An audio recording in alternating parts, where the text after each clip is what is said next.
এই খালে জানি না কত রকম বিষাক্ত জানোয়ার আছে, বিষাক্ত সাপ আছে। আমি আবু বকর, আমি যদি পিছনে যাই আর আপনি যদি আগে যান, কোন সাপ যদি আপনাকে আক্রমণ করে দেয়, কোন বিচ্ছু যদি আপনাকে কামড় দিয়ে দেয়, আপনার যদি কিছু হয়ে যায়, আর আল্লাহ তাবারাক ওয়া তাআলা কিয়ামতের দিন যখন আমাকে বলবে, আবু বকর রে, আমার নবীকে সাপে কামড় দিয়েছিল, বিচ্ছুতে কামড় দিয়েছিল আবু বকর, আর তুমি মজা মেরে পিছনে ছিলে, আল্লাহ যদি আমাকে কিয়ামতের দিন এই প্রশ্ন করে দেয়, আমি কেমন করে উত্তরটা দেব? সাহাবায়ে কেরাম আল্লাহর নবী সাল্লাল্লাহু আলাইহি সাল্লাম যখন যেইভাবে যে কাজ করতে আদেশ করেছেন, সাহাবায়ে কেরাম ওই টাইমে ওই সময়তে কোনোদিন আগা পিছা করেননি না। সাহাবায়ে কেরাম কিলো কাল করেছেন যে এই কাজটা কেন হলো, এই কাজটা কেন করব, এই কাজটা কেন এখন করব, পরে করলো তো হয়তো। এই ধরনের সাহাবায়ে কেরাম কোনোদিন কিলো কাল করেননি। যখনই শরীয়তের কোনো বিধান আল্লাহ তাবারাক ওয়া তাআলার পক্ষ থেকে নবীকে দেওয়া হয়েছে, নবীজি ডাইরেক্ট সাহাবায়ে কেরামকে বলেছেন, আর সাহাবায়ে কেরাম কথাটা শোনা মাত্রই তার প্রতি আমল করেছেন। যেমন এক দুটা হাদিসের কথা আপনাদের সামনে তুলে ধরি। আজকে বর্তমান যুগে আমরা যখন জানাজার নামাজ পড়িতে যাই, জানাজার নামাজ যখন আমরা পড়িতে যাই, তা আমরা পায়ে চাপ্পাল দিয়ে জানাজার নামাজ পড়ি কিংবা চাপ্পালটা খুলে নামাজ পড়ি? বলেন তো, বলেন ভাই। খুলে পড়ি। আর কত ভাই পড়েই থাকে।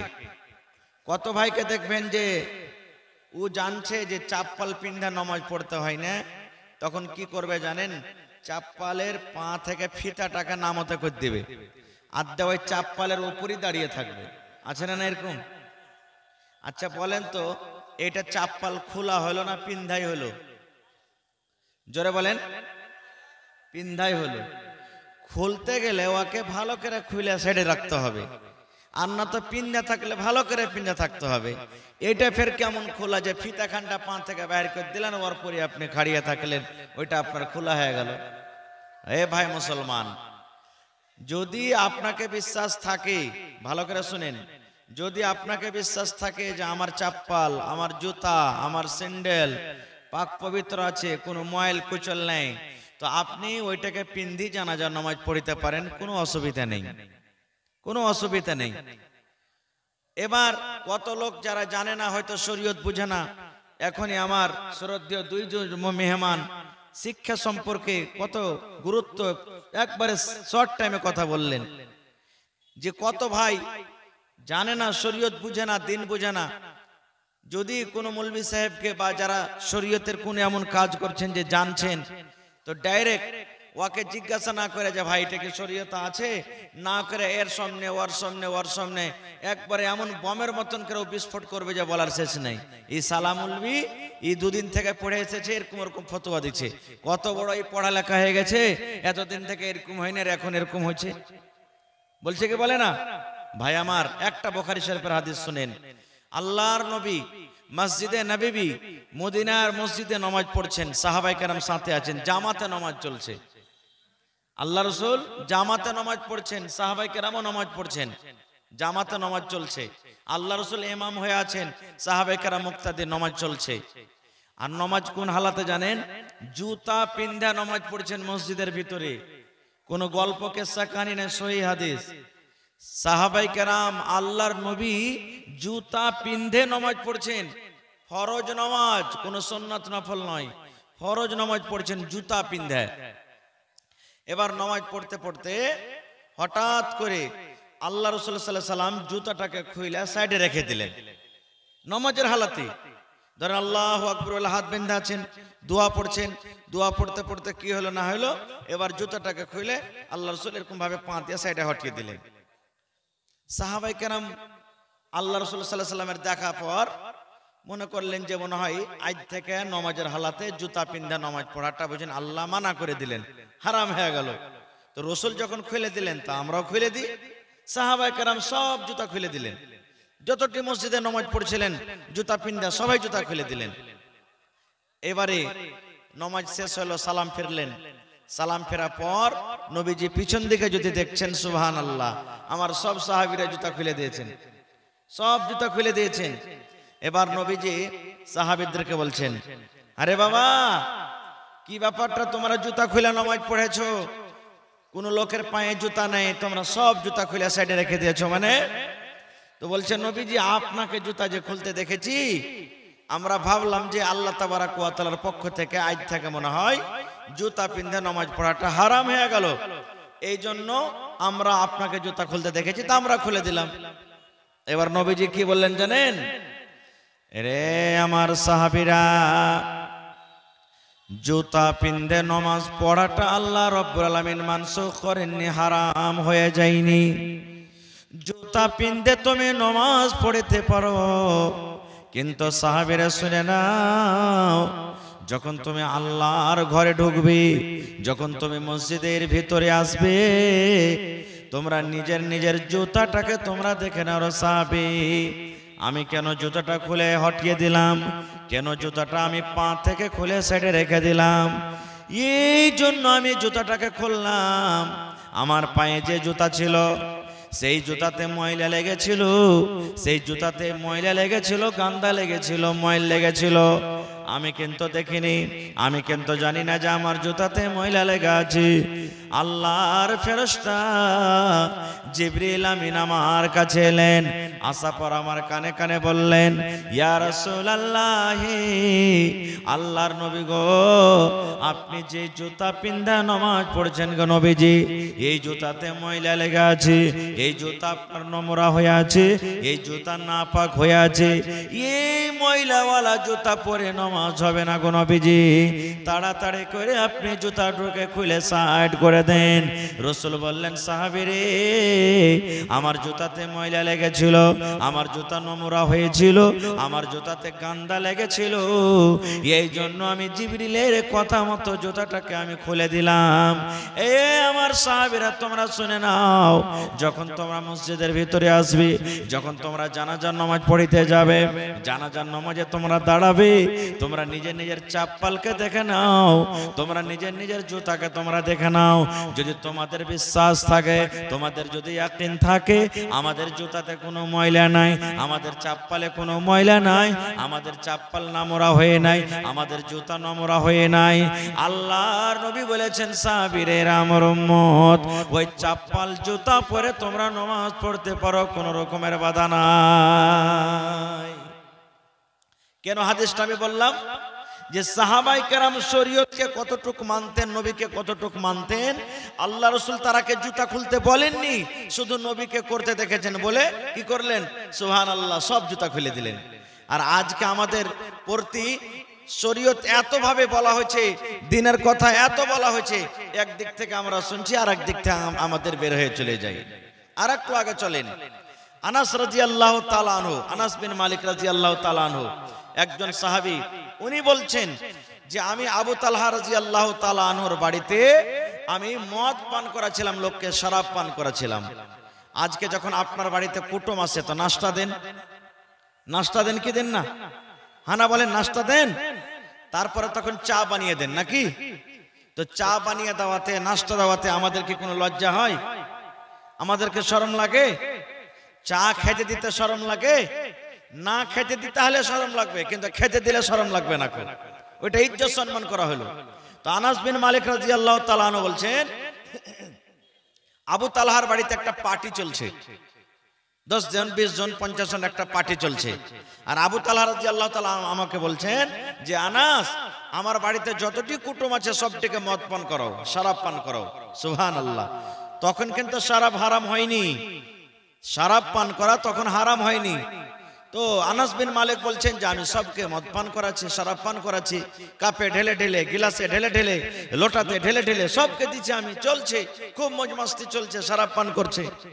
এবার শরাব পান করতে করতে, ওরে সুবহানাল্লাহ, আনাস বিন মালিক বলছেন যে আমি আবু তালহার বাড়িতে মদ পান করাচ্ছি, লোকেরাকে, লোক মজা মেরে মেরে মদ পান করছে, আর রাস্তা দিয়ে এলান করনেওয়ালা এলান করছে, হাঁটছে কি, ইন্নাল খামরা কাদ হুররিমাত, আরবি কথা বলছেন, ইন্নাল খামরা কাদ হুররিমাত, ইন্নাল খামরা কাদ হুররিমাত, ইন্নাল খামরা কাদ হুররিমাত, ইন্নাল খামরা কাদ হুররিমাত।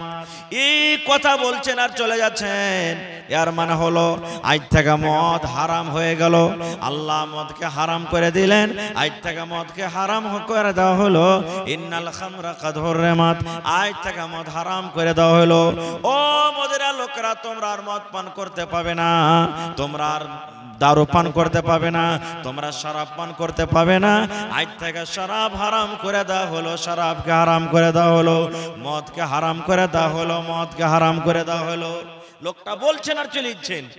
আনাস বিন মালিক রাদিয়াল্লাহু তাআলা আনহু ছোট ছেলে সবকে পানি পান করেছেন, মদ পান করেছেন। ও তখন বলছেন যে কে কথাটা বলছে, যে দেখি তো।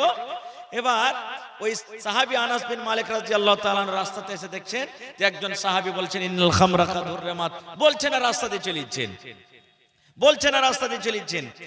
তখন দৌড়াইতে দৌড়াইতে যে আবু তালহাকে বলছেন, হে আল্লাহর বান্দা, আর কি শুনেছেন কিছু? বলছে কি হয়েছে? বলছে আল্লাহ রাসূলের এলান হয়েছে আজ থেকে মদ পান করা হারাম। ওরে সুবহানাল্লাহ! সাহাবায়ে কেরাম নবীর কতটুক কথা মানতেন, সাহাবায়ে কেরাম নবীর কতটুক কথাকে বিশ্বাস করতেন মুসলমান। যেমনই বলা আজ থেকে মদ হারাম হয়ে গেল, আজ থেকে শরাব হারাম হয়ে গেল। যারা মদ পান করছিল গিলাসে, সঙ্গে সঙ্গে গিলাসটা চালিয়ে ফেলে দিল। যারা কাপ ধরে পান করছিল, কাপটাকে চালিয়ে ফেলে দিল। বাড়িতে যাদের কুপাতে কলসিতে ডোলে যাদের রাখা ছিল, ডোলটাকে উল্টে ফেলে দেওয়া হলো, ডোলটাকে ফেলে দেওয়া হলো। শুধু তা নয় রে মুসলমান, কত সাহাবী এমন আছেন, এই যে অঙ্গল দেখেন, মুখে টোটিতে অঙ্গলকে ভরে দেওয়া হলো, লোককে ভরে দেওয়া হলো। আর এরকম ভাবে লোক দিয়ে দিয়ে দিয়ে দিয়ে হ্যাক হ্যাক করে পেটের ভিতরে যেটুকু গেছে কোন রকম কষ্ট মষ্ট করে তাকে উল্টে বমি করে দেওয়া হলো। আনাস বিন মালিক বলছেন সুবহানাল্লাহ, প্রত্যেক বাড়িতে বাড়িতে যার বাড়িতে যা ছিল মদ সব ঢেলে ঢেলে দেওয়া ভেঙে দেওয়া হলো। কলসি গালাকে মাথার উপরে করে করে ভেঙে দেওয়া হলো, ডোল গালাকে মাথার উপরে করে করে মদকে ফেলে দেওয়া হলো। আনাস বিন মালিক বলছেন মনে হয় ওই রাত্রি, ওই দিনের বেলাতে, ওই টাইমে চতুর্দিক থেকে বাড়ি থেকে এমন ভাবে মদকে উল্টে দেওয়া হলো, মদকে বহিয়ে দেওয়া হলো। যেমন নদীতে বন্যা আসে, যেমন নদীতে সমুদ্রে পানি আসে, পানি বহে যায়, এই মতো মদিনার গলিতে গলিতে মনে হয় মদের বন্যা চলে আইলো। এই যুগের যদি আমরা মুসলমান হইতাম তো কি বলতাম? আচ্ছা খেয়ালে না একটু রে, কি হবে? হারাম তো হয়ে গেল, পরে দেখা যাবে। আজকের দিন তো কমসে কম খেয়ালে, তখন পরে দেখা যাবে। জি না, সাহাবায়ে কেরাম দেখেন নবীর কথা কতটুকু মানতেন, যে শুনলেন যার হাতে ছিল ফেলে দিলেন, যে পান করে নিয়েছে উল্টি করে বমি করে তাকে উল্টি করে দিলেন। সুবহানাল্লাহ! তো সাহাবায়ে কেরাম কত শরীয়তকে মানতেন, নবীর কথাটাকে মানতেন। আর একটু আগে চলেন।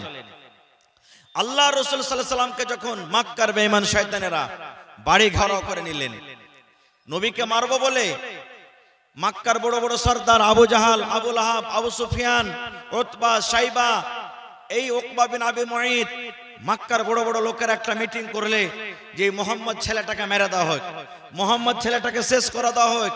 ই আমাদের বাপ দাদার ধর্মকে গালি দেয়, আমাদের ধর্মকে গালি দেয়, আর বলে এই তোরা মূর্তি পূজা করিস না, ভূতের পূজা করিস না, চন্দ্র সূর্যের পূজা করিস না, এক আল্লাহর পূজা কর, আমি হলাম আল্লাহ রাসূল, আমাকে বল।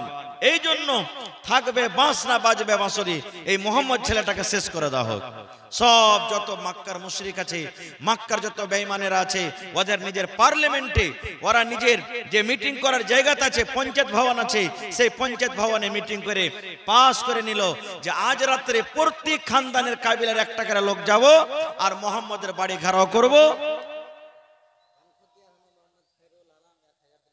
আচ্ছা একটু লেখা লেখেন। সবাই বলছে যে মোহাম্মদ ছেলেটার একটা একটা করে লোক যাবো আর বাড়ি ঘেরাও করে, যেমনই সকাল বেলাতে বের হইবে তেমনি ওর তালওয়ার দিয়ে গলাকে ছেপে দেব। সুবহানাল্লাহ! দিনের বেলাতে মিটিং করছে তারা, মিটিং হয়ে গেল। এবার রাতের অপেক্ষা করছে। নবী তো জানেন না যে আমার ব্যাপারে এরকম এরকম মক্কার বেঈমান শয়তানেরা তারা পার্লামেন্টে মিটিং করেছে যে আমাকে মেরে দেওয়া হবে। আল্লাহ তাবারাক ওয়া তাআলা জিবরিল আমিনকে ডাক দিয়ে বললেন, ও আমার জিবরিল ফেরেশতা, আমার নবীকে মারার পালন করে দিয়েছে, আমার নবীকে মেরে দেওয়ার পালন করেছে, আমার নবীকে আর দুনিয়াতে তারা রাখবে না, আমার নবীকে শেষ করে দিবে।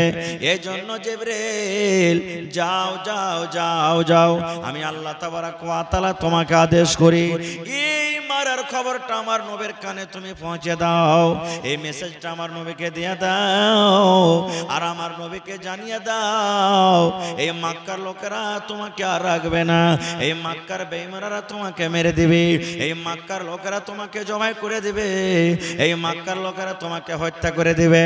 এই জন্য তাড়াতাড়ি করে রাতের বেলাতে, এই যে সামনে রাতটা আছে, যখন বেলাটা ডুবে যাবে, যখন সূর্যটা ডুবে যাবে, সূর্য ডুবার পর সময় দেখে সুযোগ দেখে মুহাম্মদ তুমি মক্কা ছেড়ে মদিনাতে তুমি রওনা হয়ে যাও, তুমি মক্কা থেকে মদিনা তুমি রওনা হয়ে যাও, তুমি হিজরত করে চলে যাও। লম্বা ঘটনা আছে, আমি ঘটনার দিকে যাব না ভাই। শেষ কথা, নবীজি নিজের জামাই হযরত আলী রাদিয়াল্লাহু তাআলা আনহুকে ডাক দিয়েছেন দিনের বেলাতে। ডাক দেওয়ার পর তখন আলীকে বলছেন, আলী একটা কথা বলবো বাবা। বলছে কি?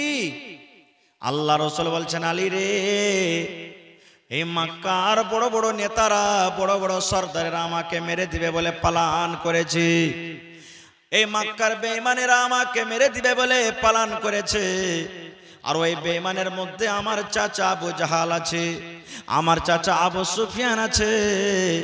এই জন্য রে আলী, আমি হিজরত করে আজ রাতে আমি চলে যাব মদিনা। তোমাকে একটা কাজ করতে হবে আলী রে, আজ রাতের মতো তুমি আমার বিছানাতে ঘুমিয়ে যাবে, আর আমি যে চাদরটা গায়ে দিয়ে ঘুমাই ওই চাদরটা দিয়ে তুমি মুখটা ঢেকে নেবে, চাদরটা তুমি গায়ে দিয়ে, তুমি চাদরটা গায়ে দিয়ে তুমি শুয়ে যাবে, ঘুমিয়ে যাবে। আর আলী শুনে নাও, আমার সাথে সাথে তোমাকে আমি নিয়ে যেতাম, কিন্তু নিয়ে যাব না। কেন নিয়ে যাব না? মক্কার লোকেরা নবীকে খারাপ মনে করত, মক্কার লোকেরা নবীর কথা মানতক না, কিন্তু নবীকে আমিন আমিন বলে ডাকত, নবীকে সাদেক সাদেক বলে তারা ডাকত। আজকে আমাদের যখন টাকা হয় আমরা ব্যাংকে জমা করতে চলে যাই, ইউনিয়ন ব্যাংকে জমা করতে যাই, এসবিআই জমা করতে যাই, বরোদা ব্যাংকে জমা করে দেয়, বিভিন্ন রকমের দুনিয়াতে ব্যাংক আছে, সেই ব্যাংকে আমরা জমা করতে যাই। দরকার যখন লাগে তখন আমরা ব্যাংক থেকে টাকা নিয়ে আসি। ওই যুগে সব থেকে বড় ব্যাংক ছিলেন নবী মুহাম্মদ সাল্লাল্লাহু আলাইহি সাল্লাম। মক্কার লোকেরা নবীকে কোনোদিন তারা বেঈমান বলতক না, মক্কার লোকেরা নবীর কথা মানতক না, কিন্তু নবীকে আমিন আমিন বলে ডাকতক, নবীকে সাদিক সাদিক বলে ডাকতক। এই মুহাম্মদের কাছে সোনা জমা করে রাখ, এটা হলো একটা বড় ব্যাংক রে। এই মুহাম্মদ ছেলেটার কাছে সোনা যদি রাখিস কোনোদিন বেঈমানি করবে না। এই মুহাম্মদ ছেলেটার কাছে তোরা টাকা জমা করে রাখ, এই টাকা যদি তার কাছে জমা করে রাখিস কোনোদিন খিয়ানত করবে না। এই ছেলেটার কাছে তলোয়ার রাখ, এই ছেলেটার কাছে জমির কেওলা রাখ, এই ছেলেটাকে গ্যারান্টারের পেপার রাখ, যার কাছে যা সামান আছে, হার গয়না সোনা চাঁদি যা আছে, এই মুহাম্মদের ছেলেটার কাছে রাখ, দরকার হিসাবে ফেরত পেয়ে যাবে। কারণ মক্কার জমিনে এই মুহাম্মদ বলে একটা এমনই ছেলে যে জীবনে কোনোদিন বেঈমানি করতে জানে না, জীবনে কোনোদিন দাগা দিতে জানে না, জীবনে কোনোদিন শয়তানি করতে জানে না, জীবনে কোনোদিন খেয়ানত করতে জানে না। সব মক্কার লোকেরা নবীর কাছে কে সোনা জমা করে রেখেছেন, কে চাঁদি জমা করে রেখেছেন, কে টাকা জমা করে রেখেছেন, কে গয়না গাঁঠে জমা করে রেখেছেন।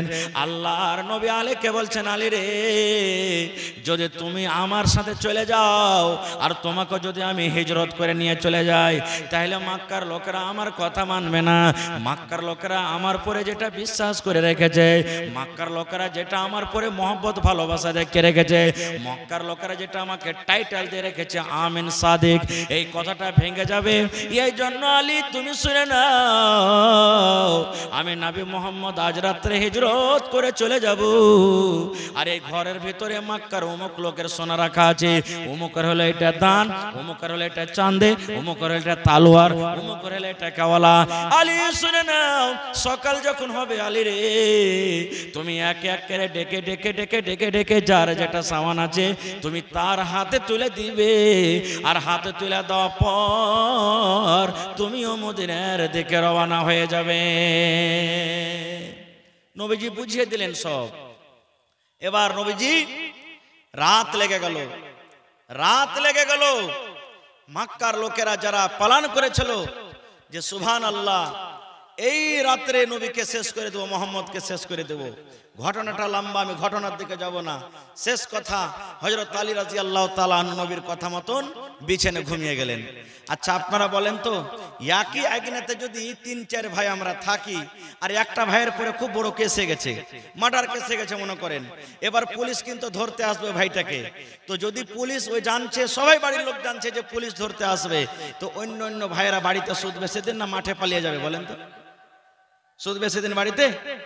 শুধবে না, যে আমার ভাইয়ের পরে কেস আছে রে, ইয়াকে যদি ধরে তো আমরাকে ধরবে, বাবু বাড়ি থেকে পালিয়ে যায় না পায় তো আমরাকে ধরবে। কিন্তু রে সুবহানাল্লাহ, হযরত আলী নবীর কথার পরে কত বিশ্বাস ভালোবাসা রে সুবহানাল্লাহ। নবী বললেন, আলী রে তুমি আমার বিছানায় ঘুমিয়ে যাও রে আলী, এই মক্কার লোকেরা তোমার কিচ্ছু করতে পারবে না রে আলী, তোমার কিচ্ছু করতে পারবে না, কিছু করতে পারবে না। আলী তুমি এই বিছানায় ঘুমিয়ে যাও, আর আমার যে চাদর আছে, বিছানা আছে, ওই চাদর তুমি গায়ে দিয়ে তুমি শুতে যাও। আল্লাহ যাকে বাঁচিয়ে রাখবে তাকে কেউ মারতে পারবে ভাই? পারবে কি?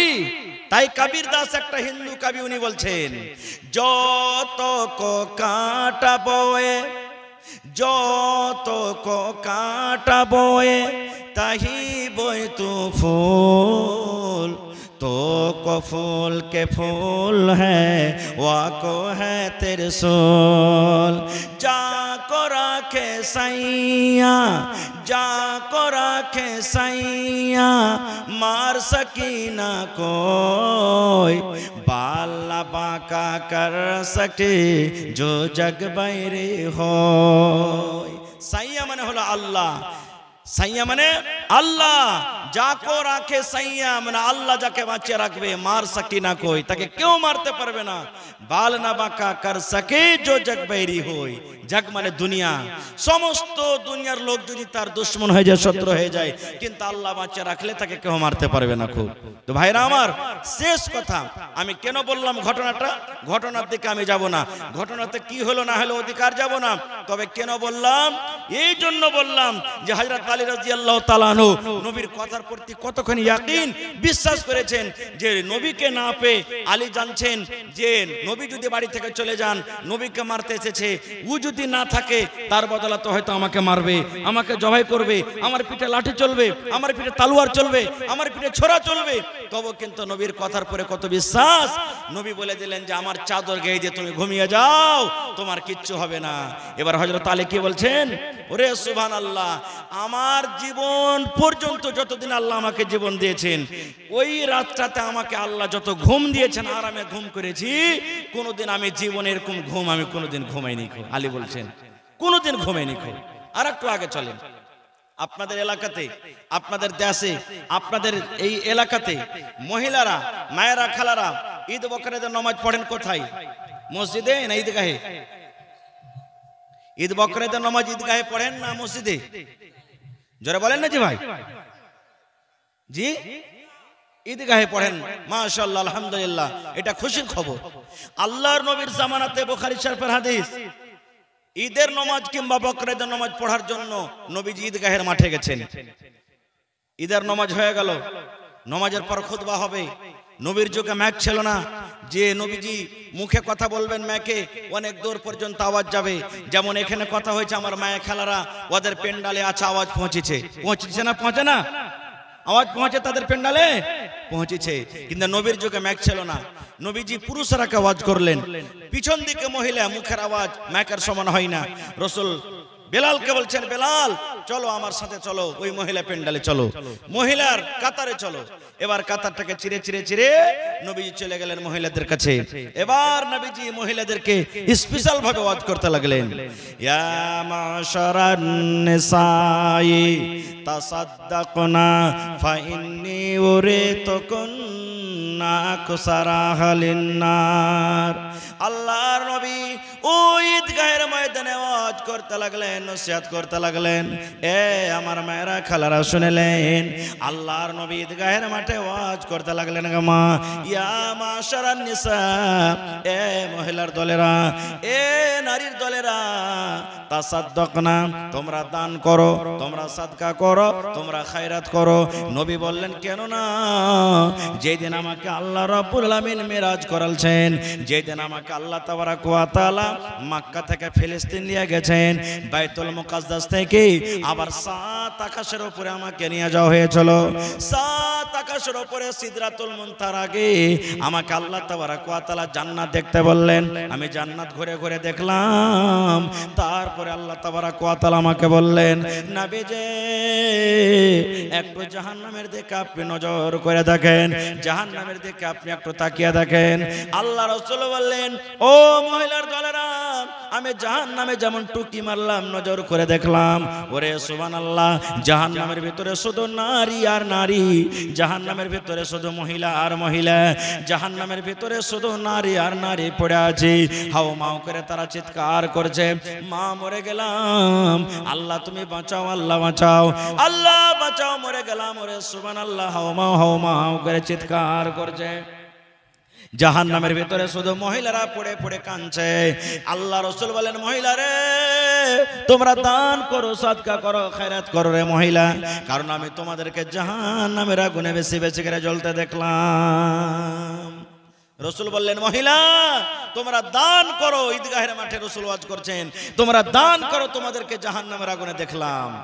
যখন কথাটা বলা হলো, মহিলাদের মধ্যে একজন মহিলা আল্লাহ রাসূলকে প্রশ্ন করে দিলেন, ওয়াবে মা ইয়া রাসূলুল্লাহ, আল্লাহর নবী গো একটু দয়া করে বলে দেন, আপনি বললেন মহিলা রে তোমরা দান করো, তোমরা সাদকা করো, খায়রাত করো, কেননা আমি তোমাদেরকে জাহান্নামের আগুনে দেখলাম।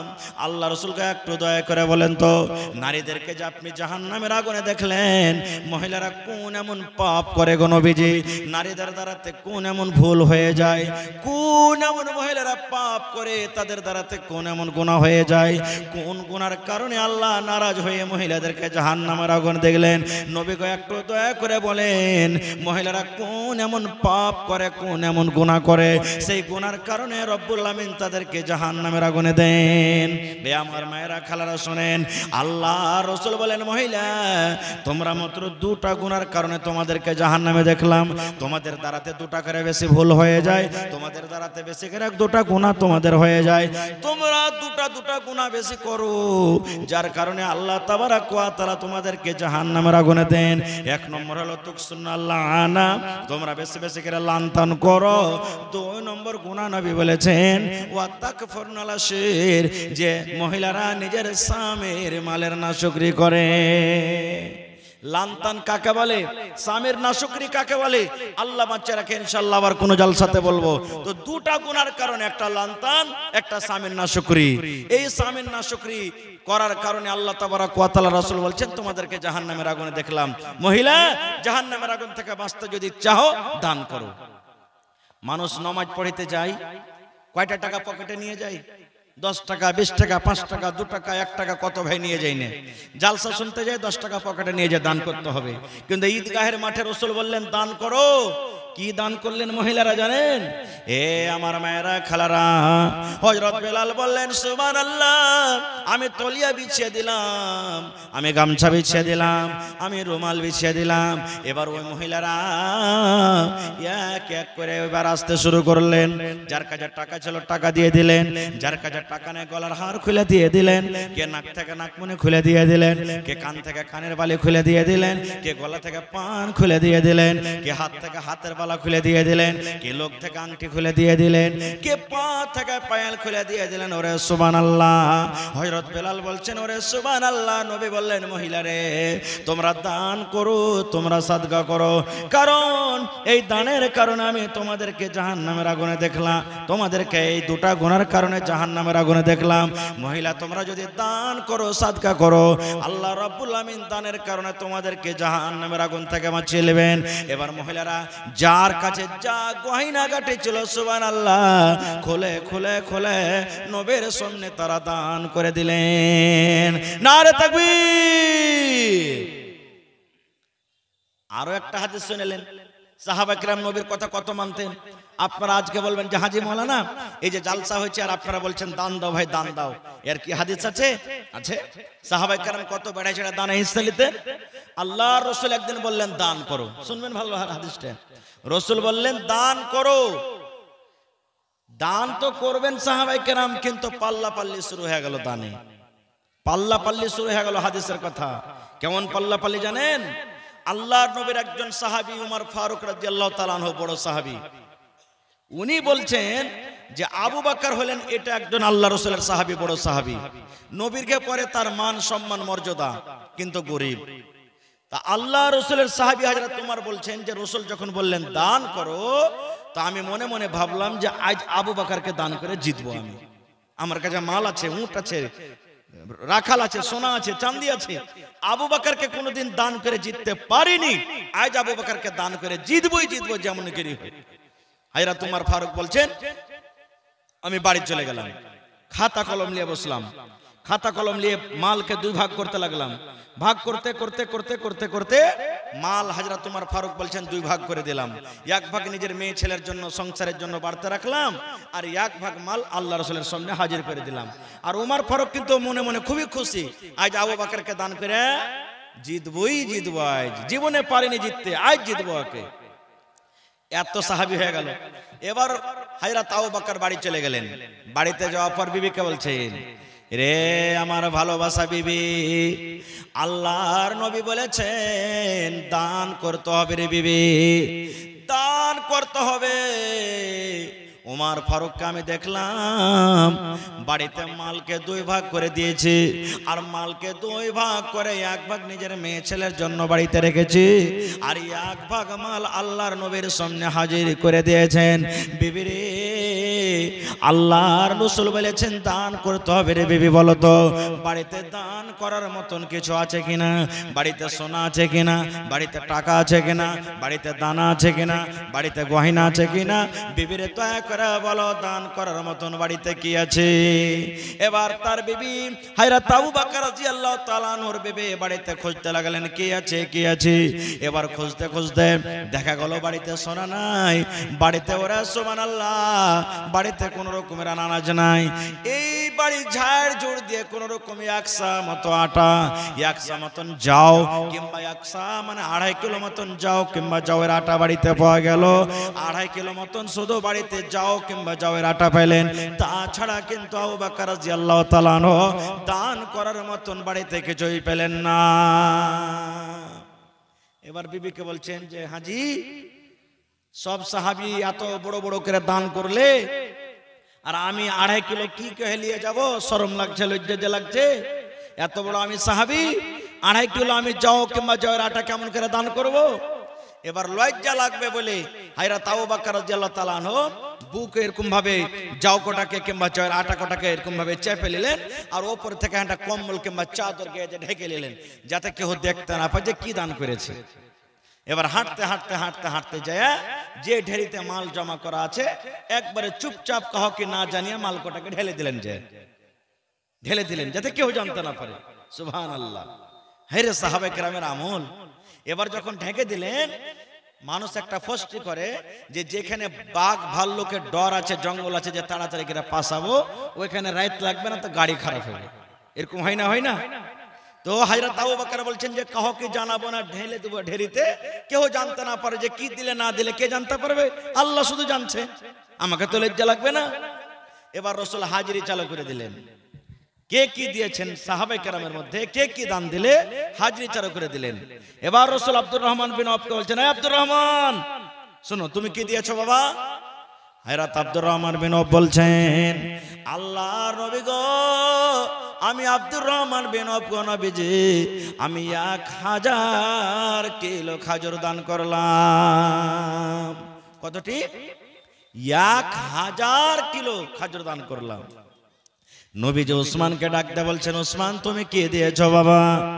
হযরত উসমান বললেন, নবী গো, আমি উসমান আপনার বন্ধু, আপনার সাথে আপনার জামাই 200 উট, 700 ঘোড়া, 29.5 কিলো চাঁদে এবং 5.5 কিলো সোনা দান করে দিলাম। কতটি টাকা হবে এই জামানাতে বুঝে দেখেন। এবার রাসূল আবু বকরকে বলছেন, আবু বকর শোনো বাবা, তুমি কি দিয়েছো? উমর তুমি কি দিয়েছো? এবার উমর ফারুক কিন্তু মনে মনে এখনো বলছেন যে আজ আবু বকরকে দান করে জিতবো আমি। এবার হযরত উমর বলছেন, নবীজি আমি আপনার বন্ধু, আপনার সাথে উমর, আমার বাড়িতে যা মাল ছিল গো নবীজি আমি 2 ভাগে ভাগ করে দিয়েছি। 1 ভাগ আমি বাড়িতে নিজের ছেলে মেয়ের জন্য রেখেছি, আর 1 ভাগ আপনার কথা মতো আপনার কাছে হাজির করে দিয়েছি। এই যে আমি দেখেন, হয়তো আমার বাড়িতে 50টা উট ছিল গো নবীজি, আমি 25টা উট বাড়িতে রেখেছি, 25টা জমা করে দিয়েছি। 2 বিঘা জমি ছিল গো নবীজি, 1 বিঘা আমি বাড়িতে রেখেছি, 1 বিঘা হাজির করে দিয়েছি। 2টা খাজুরের বাগান ছিল, 1টা খাজুরের বাগান বাড়িতে রেখেছি, আর 1টা বাগান হাজির করে দিয়েছি। হযরত উমর বললেন, নবীজি আমি উমর আপনার বন্ধু, আপনার শ্বশুর, আমি মালকে 2 ভাগ করে 1 ভাগ রেখেছি বাড়িতে, আর 1 ভাগ আপনার দরবারে আমি হাজির করে দিয়েছি। সব যখন জিজ্ঞাসা হলো, শেষের বেলাতে নবীজি আবু বকরকে বলছেন, আবু বকর শোনো বাবা, তুমি এখানে তুমি কি দিয়েছো? রাসূল আবু বকরকে বলছেন, আবু বকর তুমি কি দিয়েছো? আব কহেন যে এত মোটা মোটা সবাই দান করছে, আর ও তো অল্প 2.5 কিলো মাত্র যাও কিংবা যাওয়ার আটা দিয়েছে, লজ্জা লাগবে না? এবার হযরত আবু বকর বলছেন, নবীজি কি দিয়েছি এটা কেন জিজ্ঞাসা না করছেন আপনি? কি দিয়েছি এটা জিজ্ঞাসা না করে আপনি বলেন যে নিজের ছেলে মেয়ের জন্য বাড়িতে কি রেখেছি আর আপনার সামনে কি হাজির করেছি, এটা জিজ্ঞাসা করেন। এবার নবীজি বলছেন, আবু বকর তোমার ছেলে মেয়ের জন্য তুমি বাড়িতে কি রেখেছো, আর এই মজলিসে তুমি কি হাজির করেছো? হযরত আবু বকর রাদিয়াল্লাহু তাআলা আনহু উত্তর দিলেন, রে মুসলমান, এরকম কোন মায়ের লাল, মায়ের বেটা কিয়ামত পর্যন্ত মনে হয় জন্ম হবে না যে হযরত আবু বকর রাদিয়াল্লাহু তাআলা আনহুর মতন উত্তর দিবেন। এবার হযরত আবু বকর রাদিয়াল্লাহু তাআলা আনহু বলছেন, নবী গো আমি আপনার বন্ধু, আপনার সাহাবী, আপনার শ্বশুর আবু বকর, আল্লাহ এবং আল্লাহর নবীকে বাড়িতে রেখেছি, আর আল্লাহ এবং আল্লাহ রাসূলকে বাড়িতে রেখে আমার বাড়িতে যা ছিল নবী গো সব আপনার সামনে আমি হাজির করে দিয়েছি। আল্লাহ নবী গো আমার বাড়িতে দানা নাই, পানি নাই, কিছু নাই গো নবীজি, আমি আল্লাহকে বাড়িতে রেখেছি এবং আল্লাহ রাসূলকে আমি বাড়িতে রেখেছি। আল্লাহর প্রতি ঈমান, আল্লাহ রাসূলের প্রতি ঈমান, এই 2টা জিনিসকে আমি বাড়িতে রেখেছি গো দয়ার নবী, তাছাড়া আমার বাড়িতে আর কিচ্ছু নাই গো নবীজি। আল্লাহ এবং আল্লাহ রাসূলকে বাড়িতে রেখে আমার বাড়িতে যা ছিল সব কটা আমি আপনার সামনে হাজির করে দিয়েছি। যখন এই কথাটা বললাম, হযরত উমর ফারুক বলছেন, আল্লাহ আজকে আমি আবু বকরকে দান করে জিততে পারলাম না, আজ আমি আবু বকরকে আজকে দান করে জিততে পারলাম না। কেন পারলাম না? আমার বাড়িতে মাল ছিল, অর্ধেক অর্ধেক বাড়িতে রেখেছি, অর্ধেক হাজির করেছি, হাফ হাফ আমি নাকি পাইলাম, আর আবু বকরের বাড়িতে যা মাল ছিল সব জমা করে দিয়েছে। ওরে সুবহানাল্লাহ, আবু বকর আজকে পূর্ণ নাকি পেয়ে গেল, আজকে আমি আবু বকরকে দান করে জিততে পারলাম না। নারে তাকবীর! আবু বকরটা কে জানেন? আবু বকরটা কে জানেন? তার জীবনী ঘটনা বলতে গেলে গোটা রাত পার হবে, একটা মাত্র 1 মিনিটের ঘটনা শুনলেন যে আবু বকর রাদিয়াল্লাহু তাআলা কে। এই যে এক্ষুনি হিজরতের কথা বললাম, নবীজি বাড়ি ছেড়ে চলে গেলেন, বাড়ি ছেড়ে নবীজি চলে গেলেন, সাথে আবু বকর রাদিয়াল্লাহু তাআলা আনহু। গোটা রাত হাঁটলেন, হাঁটতে হাঁটতে হাঁটতে যখন ভোর হয়ে গেল, সকাল হয়ে গেল, একটা পাহাড় আছে রাস্তাতে, পাহাড়টার নাম হলো সওর পাহাড়। পাহাড়ের নাম হলো কি? সওর পাহাড়। ওই পাহাড়ে একটা খাল আছে, গর্ত আছে, ওই গর্তর নাম হলো সওর, গারে সওর, সোরের গর্ত, সোর পাহাড়ের নাম, আর গর্তটা গার মানে গার। হযরত আবু বকর বলছেন নবীজি ভোর হয়ে গেল, মক্কার মুশরিকরা হয়তো আমাদেরকে খবর নেবে, ধরা পড়ে যাব, এই পাহাড়ের উপর একটা গর্ত আছে ওখানে লুকিয়ে যাব, চলেন আমরা। এবার চলে গেলেন পাহাড়ের উপরে, কত কষ্ট করে চড়লেন, সুবহানাল্লাহ। চড়তে চড়তে চড়তে এবার খালে ঢুকতে যাবেন, নবীজি পা দিতে যাবেন। হযরত আবু বকর রাদিয়াল্লাহু তাআলা আনহু হাত খান ধরে বলছেন নবীজি আপনি পিছে একটু, আপনি পিছে থাকেন, আমাকে যেতে দেন আগে। রাসূল বলছেন আবু বকর কি ব্যাপার, তুমি কেন আমার হাত কান ধরে টেনেছো? আরে আমি আগে যাব, তুমি পিছনে যাবে, কিন্তু তুমি কেন বলছো যে নবীজি আমি আগে যাব, আপনি পিছনে এসে? হযরত আবু বকর বললেন আল্লাহর নবী গো, এই জন্য গো নবীজি এই খালের ভিতরে কতদিন থেকে মানুষ ঢোকেনি, এই খালের ভিতরে কতদিন থেকে মানুষ যায়নি, আমরাও জানি না কতদিনকার পুরাতন খাল। আল্লাহ রাসূল গো এই খালে জানি না কত রকম বিষাক্ত জানোয়ার আছে, বিষাক্ত সাপ আছে। আমি আবু বকর আমি যদি পিছনে যাই আর আপনি যদি আগে যান, কোন সাপ যদি আপনাকে আক্রমণ করে দেয়, কোন বিচ্ছু যদি আপনাকে কামড় দিয়ে দেয়, আপনার যদি কিছু হয়ে যায়, আর আল্লাহ তাবারাক ওয়া তাআলা কিয়ামতের দিন যখন আমাকে বলবে আবু বকর রে আমার নবীকে সাপে কামড় দিয়েছিল, বিচ্ছুতে কামড় দিয়েছিল আবু বকর, আর তুমি মজা মেরে পিছনে ছিলে, আল্লাহ যদি আমাকে কিয়ামতের দিন এই প্রশ্ন করে দেয় আমি কেমন করে উত্তরটা দেব? আল্লাহ রাসূলকে বলছেন নবী গো আপনি পিছনে এসেন, আমি আগতে যাই। হযরত আবু বকর আগতে গর্ততে ঢুকে গেলেন, দেখছেন গর্তের ভিতরে অনেকগুলি খাল আছে, নিজের কম্বলকে ছেড়ে ছেড়ে ছেড়ে ছেড়ে খালগুলোকে বন্ধ করলেন, এই খালে দিয়ে দিলেন, ওই খালে দিয়ে দিলেন, ওই খালে দিয়ে দিলেন, এই খালে দিয়ে দিলেন, ওই খালে দিয়ে দিলেন, দিতে দিতে সুবহানাল্লাহ দুটা খাল এমন থেকে গেল। আর আবু বকরের কাছে ওরকম কোনো কাপড় নাই যে খালের মুখটা বন্ধ করবে, খালের মুখটা বন্ধ করবে এরকম কোনো কাপড় নাই। এইবার আবু বকর রাদিয়াল্লাহু তাআলা আনহু নিজের পা দুখানে এরকম ভাবে দুটা খালে দিয়ে দিলেন, দুটা খালে পাটা দিয়ে দিলেন, এবার খাল দুটাকে ঝেপে দেওয়া হলো। কিন্তু মুসলমান ওই খালে কেমন একটা সাপ কি কোনো এমন বিষাক্ত বিচ্ছু জানোয়ার ছিল, যার মুখ যখন বন্ধ হয়ে গেল ওই জানোয়ার বের হওয়ার জন্য ছটফট করছে, ওই মুখ বন্ধ, এবার ওই মুখ দিয়ে যাচ্ছে, ওই মুখ বন্ধ, ওই মুখ বন্ধ। এবার হযরত আবু বকর রাদিয়াল্লাহু তাআলা আনহু আল্লাহর রাসূলকে বললেন নবীজি এখানে তো কোনো বালিশ নাই, আমি আবু বকর আমার এই পায়ের ওপরে রানের ওপরে আপনি মাথাটা রেখে ঘুমিয়ে যান, কারণ গোটা রাত আপনি ঘুমাইতে পারেননি, এই বেঈমান শয়তানের কারণে গোটা রাত আপনি হেঁটে হেঁটে সফর করছেন গো দয়ার নবী, আপনি আমার এই রানের ওপরে মাথাটা রেখে আপনি ঘুমিয়ে যান। সারা রাতের খাস্তানা মানুষ দয়ার নবী আবু বকরের রানের পরে মাথা রেখে ঘুমিয়ে গেলেন। নবীজি ঘুমিয়ে আছেন আর আবু বকর বসে আছেন, জেগে আছেন, আর ওই গর্ততে খালে এরকম ভাবে পা দিয়ে আছেন। ওরে সুবহানাল্লাহ ওই খালে কোন এমন বিষাক্ত জানোয়ার ছিল রে মুসলমান, যখন দেখলে গোটা চারিদিকে খাল বন্ধ হয়ে আছে, মুখ বন্ধ হয়ে আছে, এবার ওই সাপটা এসে কিংবা ওই বিষাক্ত বিচ্ছু জানোয়ারটা এসে হযরত আবু বকরকে এমন জোর করে কামড় দিলেন, এমন জোর করে কামড় দিলেন, হযরত আবু বকরকে বিষ লেগে গেল।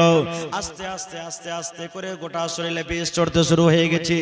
এবার হযরত আবু বকর বিষে কাতর হয়েছেন, আর সহ্য হয় না, মনে হয় জানটা বের হয়ে যাবে, এবার দুনিয়া থেকে চলে যাবেন, এমন জোরে বিষে কাতর হয়ে গেলেন।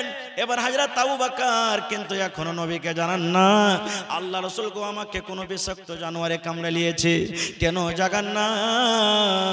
আমার নবী গোটা রাত জেগে আছেন রে, এখন আমার নবী ঘুমালছেন, আমি আবু বকর মরে যাব, দুনিয়া থেকে চলে যাব, কিন্তু আমার নবীর ঘুম থেকে নবী কামের স্টপ করব না।